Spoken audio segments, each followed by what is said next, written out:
So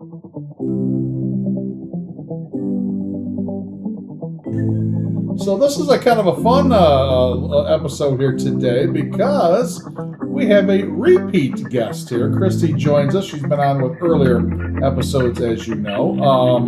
So now we're going to talk about what happened after that episode. But first, let's, Holly, if you would. Hello, Christy. Welcome back. Hi. Recap us on the previous episode. Why did we have Christy on originally?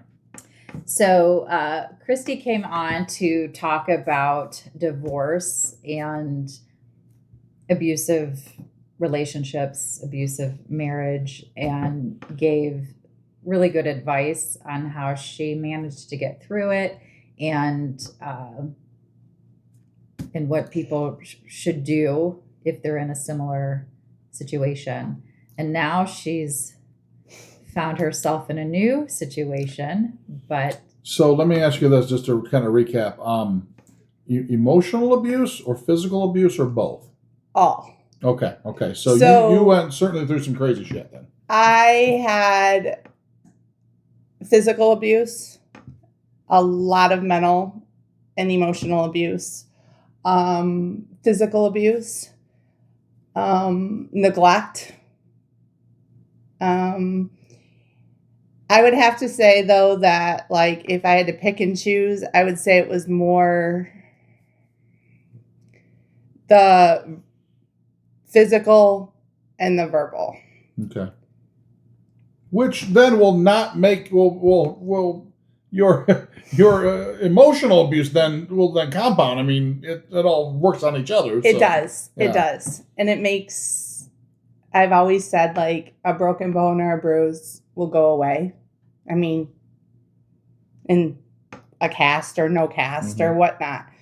But the mental, emotional, and verbal abuse, I'm at a point now where I'm finally realizing that that's not a healthy way to be. And I'm working my way through that. How long ago since the split, the divorce, all that stuff? 12 years. Okay. And we're almost 13, actually. Okay. And do you think it's taken 13 years to kind of get to that point, or did you realize it earlier on? And I've had bits and pieces. Like, I've had where I could be at a restaurant and hear somebody, a man specifically, like, raise his voice, and it will send me almost into a rabbit hole, and it's not even towards me. It's that high, mean, crazy voice. Does it bother me as much anymore? No, but I still have where I feel that at times and can recognize that. Okay. And then I always am like, who are they talking to? Are they mad at someone? Like, do I need to get my camera out and be ready to be a witness to something? Just because, and it may not even be that. It might be just yelling at a sporting event that's on TV. But I hear that, and it's just like instant, and I don't know if I'll ever get over that. It's interesting that it's been 12 or 13 years, because I think a lot of people that have not been in an abusive relationship, they would just say, get over it. Yeah. But it's your wiring. You have to rewire. You have to rewire the brain. And I mean, it didn't help that it was 7 solid years of it every day, but 15 years overall. So you got to figure it's like been 30 years since it technically started. So my entire adult life, I've dealt with this in some way, shape, or form until now I'm in a happier place. Okay, and that's but I did want to recap for those who don't remember it, and I love the fact that you said that. So, are we allowed to mention his name? Okay, so you have someone in your relationship. Yes. All right, and so how long has this been going on? Since the beginning of the year. Okay. Good. But I have known him though for like 10 years. Okay. And I was very close friends with his daughter, and I still am. And had very frequent conversations with her on various different things, not even pertaining to her dad, just life in general. Okay. So we are like friends outside of this whole spectrum of things. So 6, 7 months ago, whatever. By the way, you're friends with a daughter, or so is he a little bit older than you then? Yes. Get it, girl. All right. Anyway, so I guess let's go back to 6, 7 months ago. So you are in a place you think that you still are remembering, you still have that, but you think you're opening up. I can now bring someone in my life. I can test drive somebody. I can give them a shot. Correct. Okay, great. And it was not on the spectrum. It was not in the radar. It was not in my plans. It was. You weren't actively looking for a guy. No. All right. And it was a Saturday afternoon that a random text came through onto my phone. That was probably the best text I've had so far in a long time because I wasn't expecting it. I wasn't holding my phone. I wasn't looking at the clock. I was actually doing something with my son at the time, and I get this text. And what's so funny about this text is, as men, you guys text like 3 words. Oh, sure. 4 words. Yep. And women, we text a whole darn book, correct? Yes, yeah. He sends me this text that's kind of long, and I respond with 1 word. And what was the gist? You don't have to tell, but what was the gist of the text? It was basically, and I hadn't seen him in a long time. Mm-hmm. I hadn't talked to him. It was just, I had been talking with his daughter about all kinds of things. And I get this text that in a nutshell is like, there's a sporting event on TV tonight. Do you have any plans? You want to watch it with me? Because he knows that I'm a sports fanatic and that my kids all played sports. And I responded with the word, sure. That's okay. You're not committing to anything. But not, it was so, I wasn't expecting it. Mm-hmm. Still to this day, do I know what triggered that text? I have no idea. Did I think it was just going to be go watch this game and be done and watch it as friends? And absolutely. But here we are. Okay, well, I guess maybe you answered my next question. Are you getting ready for this watching? Are you getting hair done? Are you sniffing? Are you getting yourself ready to, or we're going to go hang out, whatever? You show up in sweats? I actually showed up in a sweatshirt and jeans. I was not, okay. I'm not one to wear makeup, as you can see. I mean, my hair's curled today, but is it always curled?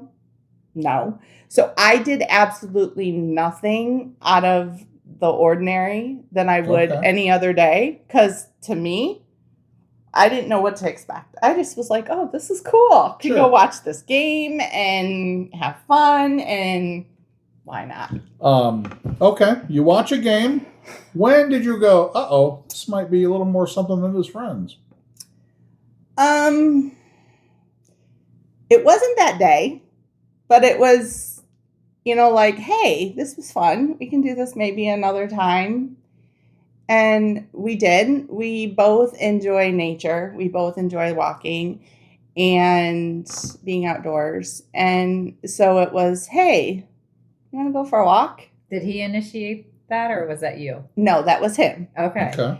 And then it was like, I may only want to do this like a couple times a month, just as friends. Like, we're not going to get all serious. Okay, that's fine. Like, whatever, We can throw that right out the window. All right, so it's more of like once or twice a week now that I see him. All right, so you'll respond to a text, and we're going to go for a walk or whatever. And now he's older. Does he have to go walk the mall, or can you walk in the nothing like that? No, we walk the parks. We walk down by the water. We, no, we do not walk the malls. All right, so you are you're many, many years off from your previous relationship. You're starting a new one. What does someone your age, and I don't mean older, new, young or not, but someone who's been through it, What do you call this? Is he a boyfriend? Is he a friend of yours? Is he a date? Boy toy. Is he a boy toy? What do you? How do you describe this relationship?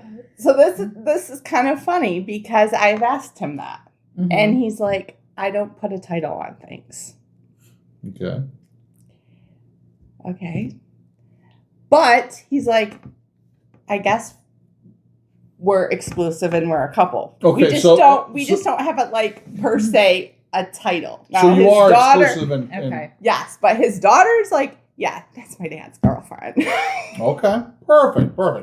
So there is something, but okay, that I guess that's what I was getting at. You know, or one of you going out and still sniffing around, or if you guys are exclusive, okay. And before I ask you the question, I really want to get to, I got to ask this. How does that feel? It's so weird, and I say that because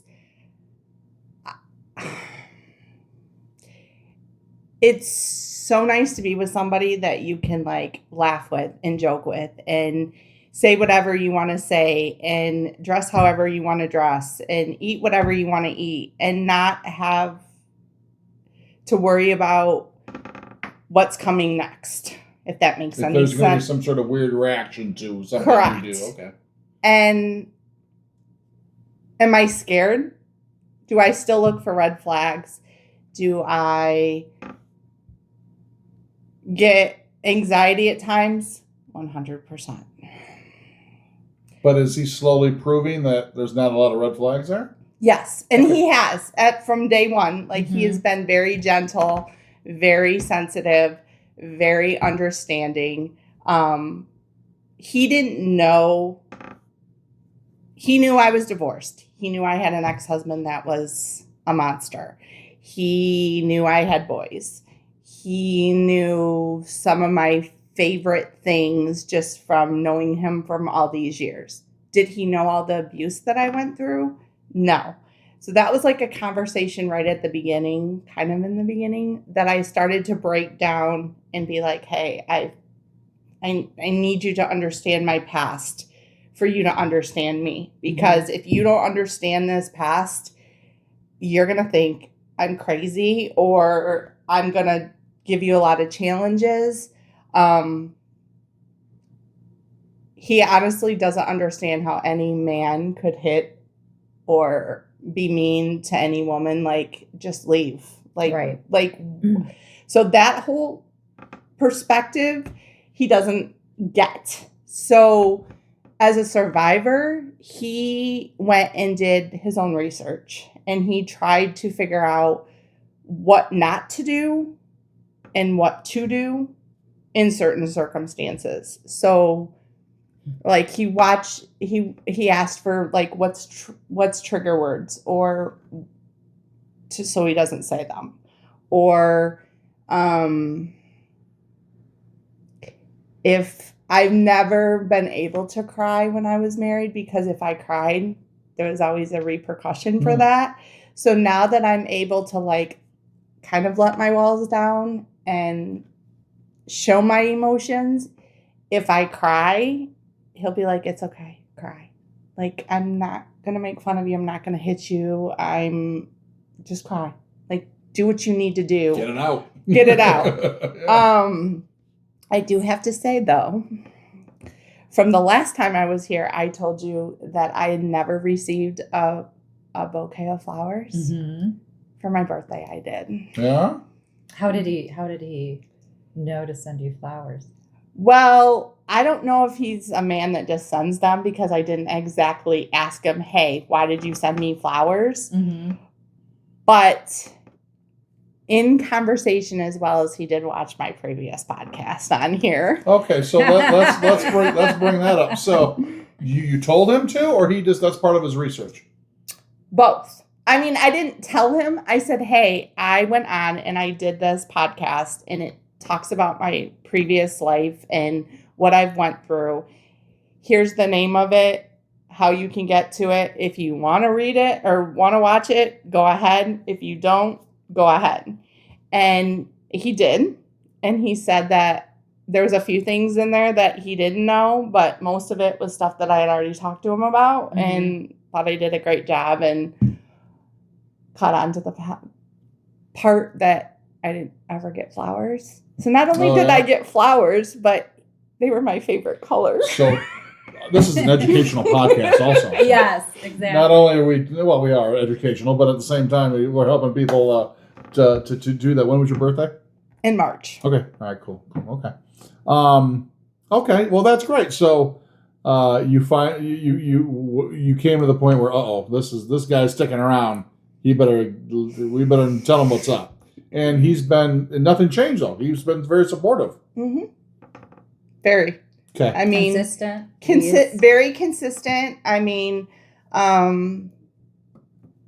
totally opposite of what I was married to. Oh, yeah. I'm like still in disbelief that I could have married someone that I married, knowing that there's people like this out there. Mm-hmm. Like,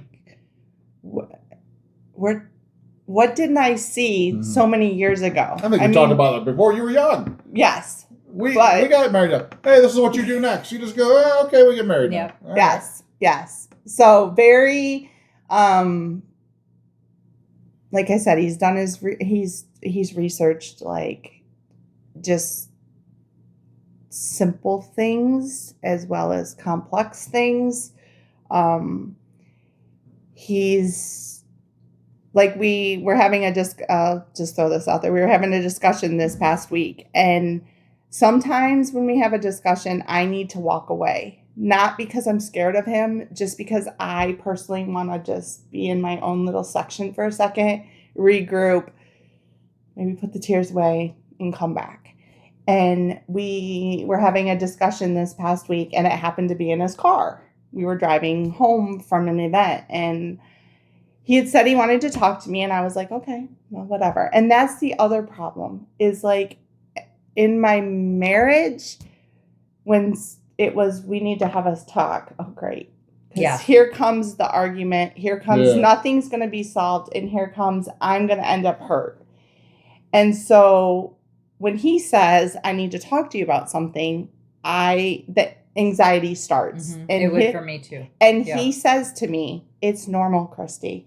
It's normal to have conversations. It's normal to have disagreements. It's normal to work through whatever. It's okay. Like, this is normal. Mm-hmm. Like, it's not normal to get all fired up and throw something across the room. That's the kind of shit. Yeah. So we were in his car, and I brought it up. I said, do you want to have our discussion now? I had no idea what we were even discussing, but he said he needed to talk to me.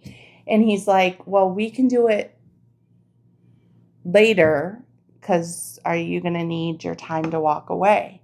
And I said, no. I said, if I get quiet, just let me sit here. Don't say anything. Just let me sit here. And he said, okay. So we did. We had our discussion. And towards the end of it, my anxiety kicked in a little, and I had tears. And he just like reached over and was like, I'm not going anywhere.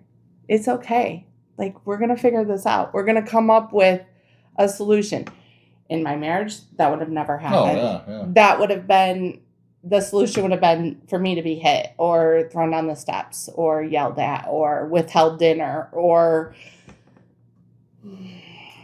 whatever it may have been. So I'm still trying to understand that this is normal. And I can now that I've been in this part of my recovery, I can see why victims go back to what they had.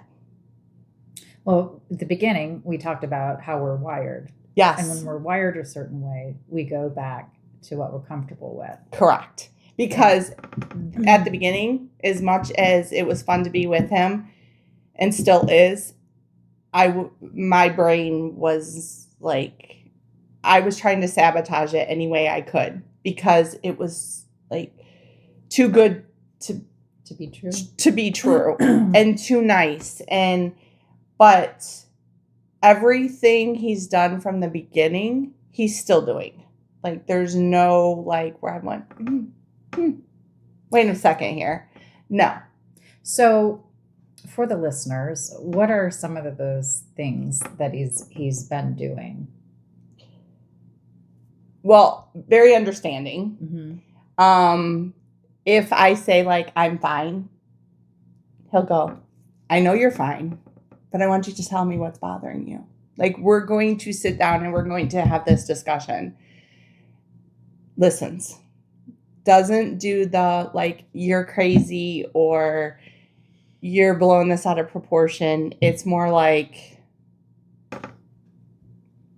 he has this little thing, logic and emotion. Mm-hmm. And he'll be like, try to be in the middle. Even though he, as an accountant, is pure logic. And and sure. Me, through everything I've been through, is all emotion. Mm-hmm. So we are polar opposites in that aspect. But you pull him a little bit, right? Yeah, he does. And so sometimes he'll be like, context clues. Like, come on. Like, what I just did, what I hurt you. And he does tell me that. Like, he's like, Christy, we can sit down and have this. I'm not going to hit you. I'm 100% going to have this as a mature conversation. Mm-hmm. So it's pulling the logic and the emotion and putting us 60-40, 50. Depends on the conversation, right? Maybe not even 70-30, but it's taken him time to understand, and he doesn't understand, and he'll tell me that. Like, I don't understand this. Please explain it to me. That's so good. And then he'll use the context clues. and he'll be like, use this logic over here, Christy, please, just a little bit. And he'll say something and I'll be like, can you use this emotional side? Just a little. So it's like I'm never afraid to be around him. I'm not afraid. Like, my ex-husband, if he picked up a beer or an alcoholic, I was running for cover. This one, he can pick it up and he's just as funny as he is without it. Like, he's balanced. He sounds very balanced. He sounds like he's willing to listen. He's a numbers nerd. Yeah. He sounds mature. Yeah. Yes. And he clearly cares. Yes. My gosh, he's put energy into researching you and how to take care of you, which I think is huge. Mm-hmm. A lot of guys in my dating experience, they don't want to necessarily put that kind of time in because they're more focused. And I think maybe afterwards. I don't think I purposely did it. Now, he's not here to say yes or no, but I don't think I've purposely pushed him away. Mm-hmm. But I think I've given him chances to run. Oh, okay. So before you got too invested, let's say. It wasn't even so much invested. It was trying to understand what's normal. Mm-hmm. And trying to understand that I am a person who is deserving of something good. And just trying to sabotage it just because I'm scared that I only know. Well, you have your script, and this is psychology coming out here. All of us have a script, and a lot of times that's established, when you're young and what you potentially saw growing up. And we go back to what's comfortable for us a lot of times. And oftentimes it's difficult to break that script for a lot of people in a lot of different ways. Yeah. But it sounds like he's helping break that. I mean, one thing that I think is just so, like, bizarre, I guess would be the word I'm going to use, is like, my ex-husband didn't give two craps. Like, I could have got my hair cut, he wouldn't notice. I could be sick and he wouldn't care. I could be at a sporting event for my kids and work's more important, or helping a friend paint their house when he's had his first day off in 45 days is more important than being home with his kids. Mm-hmm. He wants to know what interests me. So he's I'm like, my youngest is coming in town. Do you want to go to lunch? Absolutely. I want to meet him. Going out to the cemetery to see a loved one, I'll go with you. I'm going to a friend's house. Do you want to come with me? Absolutely. Like, he's trying to be a normal couple. Yeah. And understand me versus just, I'm just a human being that's walking the face of the earth, which is what I had for so long. But like I said, I can so see, because it is as scary to start over as it was to leave that marriage. And that may sound weird to people, but as much courage as it took for me to pick my boys up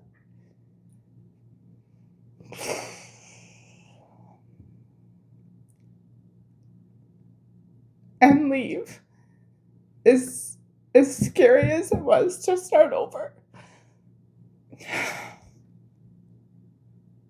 You want to take a break? I'm okay. And I don't think people understand that.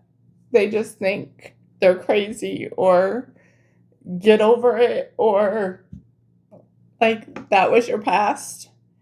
But I have to live where my feet are now, not where they were or where my wounds were, because otherwise he's going to control me forever. Mm-hmm.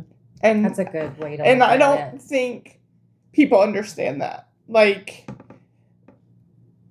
if I continue to have him in the back of my head or in my forefront, depending on how you look at it, my ex-husband I'm referencing, it's like having, I want to use the word threesome. It's like having a threesome. Like, he's always part of no matter what I do. And that's to finally take the courage to move forward isn't easy. Oh, no, but you finally got to a healthy, and that's healthier. And I feel like another, like, I'll use this as an example. There's a lot of places and a lot of, like, things that when I see it, I instantly think of my ex-husband. Mm-hmm. Or I instantly think of, like, falling down the steps or being abused or being told, I'm sorry, you don't get to eat dinner tonight because you didn't do X, Y, and Z, which did happen many times. I didn't eat dinner because I wasn't allowed.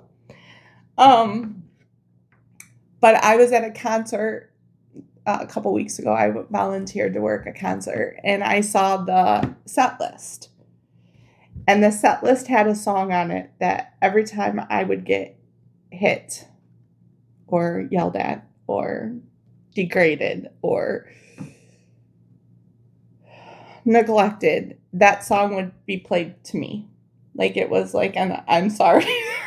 What do you mean? Yeah, what do you mean by play to you? Like you would play it, or your ex would play it, or he it would play send in your mom. head? What are you talking about? No, he would send me a text message with the song. Oh. Was it an apology song? Yes. Okay. Oh, okay. As like, I didn't mean to. So I was at this concert working the concert, and I saw the set list, and that song was on there, which sent me down a huge rabbit hole, because I have avoided that song. As you know, you hear a song on the radio and you hear the first like 2 notes and you're like, nope, yeah, switch it. Sure. So I have avoided this song for the last 20 years, and it was on this set list. And I was like, oh, God. So I went to my car on my break and I listened to it so that I could cry and get everything out before I had to go work the concert, so I didn't look like a fool crying when everyone else is like enjoying the song. And I put a different spin on that song now. So that song now, if I hear it now, I'm going to think of the fun concert that I was at, not the original. You took away all the power to it. You took away all the impact to it. And so now I'm trying to do that with, like, I was never allowed to go to sporting events. We never went to sporting events. Though that's dumb. That's wasting money. You don't do that. He wouldn't go to his kids' sporting events if he had to pay to get in, because you don't pay to go do that. So that's like on my wish list for this year is like, well, I just went to my first Tigers game this past week. Mm-hmm. My first baseball game besides the Mud Hens that I've ever been to. It's like on my list of like, I want to start to do the things that I was told no to. You're kind of it kind of sounds like you're kind of erasing the past a little bit. You're rewiring yourself. Yes. And it's very hard to do. No. And I have setbacks. And he understands that. And he understands that not every day is going to be peachy and wonderful. But he also knows to address it with me. Like, if I seem weird, ask me. Ask me why. I'm an open book. He's going to laugh at that too. I'm an open book if you ask me. And I'm an open book on when I feel comfortable. I can tell people things because you don't really know someone if they don't tell you their past. Speaking of, we don't have to go along with him because we're coming up to about that time, but give me a quick rundown of his past. Married, kids, divorced, anything? He was married. He lost his wife a few years ago. He's got 2 children. Like I said, he's an accountant. He was alone for a little while and then met you. Okay. And he's been through some stuff, as far as losing his wife. And I know when we've chatted off camera, I think that's maybe contributed to his wisdom and, how he's approached things with you. And we've both had strong pasts that have changed us in ways that we didn't exactly, it wasn't scripted for us, but when you sign up for something, you sign up for whatever comes with life. Mm-hmm. I mean, I definitely didn't want to be in an abusive marriage, but I mean, on the other side of it. Yeah. So how do I say this? Does this new guy, when he is, and it sounds great that he's very understanding, does it ever annoy you? Is his optimism or his niceness, does it ever bug you? At first, at first, yes, because he was talking on a more logical side and didn't understand the emotional side that comes with abuse.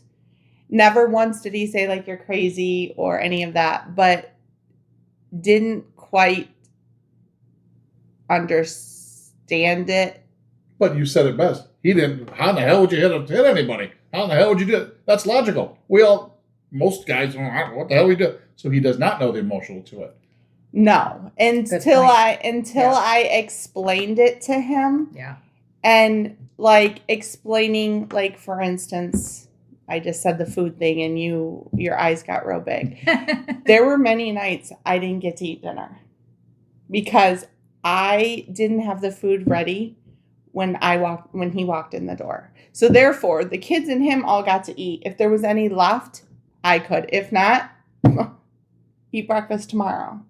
Like so he would have some kind of logic perspective to that, forgetting the emotion. But what it caused. But as he's gotten to know me more and I've opened up to him more, we're bridging the gap. You're a little more in the middle. Yes. Okay. So we always like to put a lesson to it. Not to put a bow on it, but you know what I'm saying. So if someone goes through what you do and you're trying it again, and it seems like it's going well. I guess the walls are down, but they're not all. I mean, they're down, so he's in a little bit, right? He's a little bit. I would say my walls are basically 75 to 80% down. Okay. I mean, he's met my entire family. I should say that mattered to me. Okay. And he's met my friends who mattered to me, including Holly. I got to meet him. I have not totally met his family yet. and that is a work in progress, hopefully. Just because he likes his life the way it is right now, and I am an addition to his life. But do we want to change what he worked so hard to get before meeting me? Is kind of... Well, and from the emotion that he's gone through with the loss of his wife, respecting her family, his children, that's a whole separate thing too. Mm-hmm. So that's time. It's time. You guys get yourselves together first, and then yes. Yes. So, what was your question? I'm sorry. Advice to someone in your shoes 2 years ago. They're starting to get out there again. They've gone through a divorce. They've gone through abuse. They've gone through whatever it might be. But some guy comes around. Give her advice. What should she do? I think first and foremost, you have to be honest with what you encountered. If they do not know, I mean, if they're not understanding to that, then that's like a huge red flag. Mm-hmm. Like, you just need to forget it. It's very scary. Can bring even triggers back, discussing it. Like, I can discuss it, but if I want to give a specific situation, it will give me anxiety and triggers. So just being so open and honest. I know that sounds so weird when you shelter in place when you're in an abusive relationship, to just like rip the Band-Aids off and be like, hey, this is how it is. But you're going to truly know who you have based on their reactions of what you say. Mm-hmm. Like, if you tell them that you've been hit and they're like, oh, well, that's okay, well, maybe not. Or, explaining things, I think that his best quality is his understanding and how sensitive he is to what I've went through. Okay. And just wanting to know more. Like, if he says something that upsets me, he wants to know what it is and why. Like, instantly. Like, the minute he says something, if my demeanor changes, he stops and he's like, what did I just say? Mm-hmm. And why are you acting the way you are? Even if it's just me being quiet. Mm-hmm. And that's the other thing. Like, I told him, I'm like, quietness is a huge trigger for me. Like, if you're just having a bad day, or we're fighting but we're fine, and you just want your space, or your family's over and you're going to spend 9 hours doing whatever, just tell me. Because the quietness in the past meant that I was about to it was going to come down. The hammer was going to come down. Yeah. Where for him, that's not the case. He's just having a bad day. He would never assume that anyway. No. His logic says you don't do that anyway. No, but like, he didn't understand that quietness to me sends me in like a big fuss. Okay. When it doesn't need to be. So it's like, I think if you're starting to date someone and there's those kind of triggers, and everybody's triggers are different. Yeah. You need to let them know, like, hey, this is a trigger point for me, so please don't do this. Okay. Or, these words are something that I heard all the time, and it's not good, because everyone's trigger words are different. Yeah. And the one day because I used to hear it, you're just so fucking crazy all the time. And the one day he was getting his car and he's like, you're just being crazy. And I like lost it. And he was like, what did I do? And I'm like, you just hit a trigger. And he was being sarcastic, and I should have used the context clues to know he's just being funny. Mm-hmm. But to hear that, he definitely didn't use the word the same, but the emotions popped up. Yeah. Mm-hmm. So I guess, you know what, you pretty much you answered my last question too, is, what's the advice for guys who are in that situation? And I think you just kind of said, ask the questions, try to learn, and as a female, give up a little. If it works out, give up a little more. Or not give up, but share, open up, yeah. And then if it keeps working out, and but be understanding, and don't be afraid to ask questions. Yeah, he's not afraid to ask, and I am and I think that's the other part is if somebody asks you something and you're like, I don't know, which sometimes I do have to tell him, like, I don't know how to answer this, but I'll get back to you. Like, give me, and usually it's like within an hour, I have an answer for him, like regarding how do I handle this or how do I handle you or what can I do to make this anxiety not be there. And sometimes I honestly don't have the answers for him, but give me some time to think about it and I will. By doing that, it helps both of us because he's able to understand how to deal with me in that situation. Versus just being like, I don't know, figure it out. Like, you know, so he's along with you on this ride. The open communication, we have great communication. Whether it's a tough situation or a funny situation, communication doesn't seem to be an issue. Which is something I was never used to. And he actually met one of my friends and she texted me after words and she said, I think he said more words to us in the hour that we had him than your ex-husband said in 15 years. So just total polar opposites. So he needs to shut up a little bit is what I heard. No. Just very involved in conversations. I think you noticed it when you met him. Like he isn't super talkative. He asked you a couple questions like how you knew Aaron or whatever. Because he wants to get to know what interests me, but he doesn't ask like and trying to be the center of attention or be obnoxious. He's just engaged in the conversation versus like I'm just here just because I have to be here. He was engaged. He was being very supportive. And I think communication is what I'm hearing over and over again, which I think being that all three of us have been married and divorced, I think that's what most people struggle with. That's what the breakdown tends to be. And I feel like as a victim, communication, we tend to not want to talk about things. And so as I'm starting to heal, I'm like, that doesn't get me anywhere. Keeping it sheltered in doesn't help anyone. And I'm never going to be able to meet anyone, friends or significant other or whatnot, if I can't open up and explain.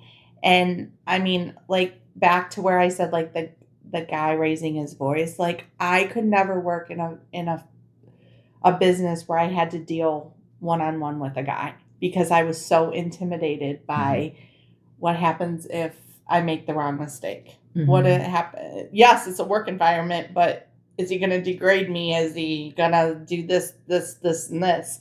And over the course of the time, I realized, first of all, not everyone is alike, and we have to somehow give them, take that first step, which I said is so hard to do, but give them a chance.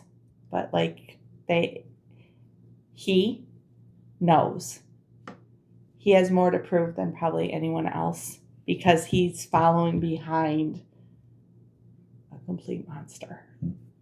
And it sounds like he's doing his best to rewire you to prove that there are other guys out there. Yes. And that's great. And he's used it a couple times like, I don't know what else to do. Give me some pointers because I'm lost. And that's when I'm like, okay, give me a little bit of time to think about it and I'll come back with.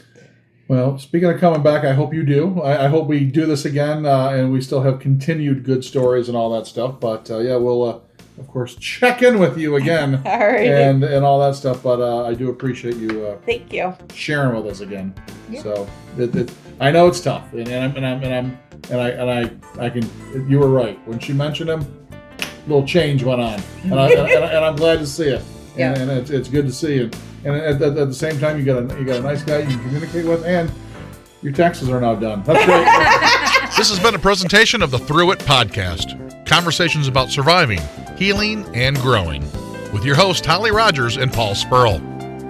Questions or comments about one of the episodes, or if you want to be a sponsor of the Through It podcast, email us anytime, podcastthroughit@gmail.com. Produced and sponsored in part by the Entertainment Network, enterthenetwork.com. Thanks very much for listening and being with us while we get through it.